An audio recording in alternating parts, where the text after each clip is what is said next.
Did you know that the first ever all-female excavation in Egypt was led by 2 gay women? But Margaret Benson did not have the easiest path to walk, and I'm going to be telling you all about her. Now, this is Margaret Benson. She was born in 1865 and she was one of 6 siblings.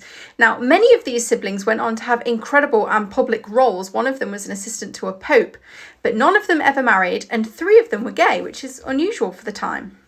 Now, Margaret was plagued by ill health all the way through her life, really, and she suffered with scarlet fever, arthritis, rheumatism, and this ill health took her to Egypt, where she fell in love with the process of archaeology.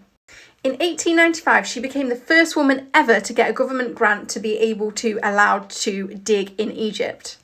Now, she starts digging in the precinct of Mut, which is in Karnak, and she discovers many statues and lots of smaller items like beads.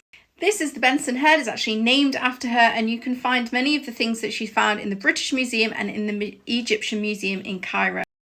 In her second season in Egypt, she is accompanied by Janet Gourlay. Now, they are described as friends throughout all of their life, but I have a piece of writing to read to you and I'll let you make up your own mind. She says, "Janet, oh dearest, I wish I knew the Gaelic language, for I believe you are able to say all sorts of affectionate things in it which English cannot express. I do want you in bodily presence very badly, my dearest." Now, it doesn't sound very much like friendship to me. They lived together and they worked together. They achieved incredible things, but it wasn't to last. Now, in 1907, reading between the lines, because her brother was a famous writer, from some of his writings, in 1907, she becomes obsessed with her mother's lover, a lady called Lucy Tate. And it seems like she might have tried to kill her mother during this obsession. Janet ends up living alone. She dies in 1912, aged only 49.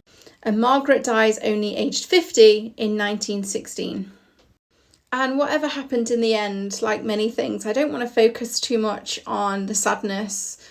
These are 2 women who were bold enough to live their truth in a time that it just was not, you were not able to do that. And they broke barriers, both for Egyptology and for each other. And I hope that for a moment they got to be together and enjoy being together. And thank you so much for watching. If you like this video, please do check out my YouTube.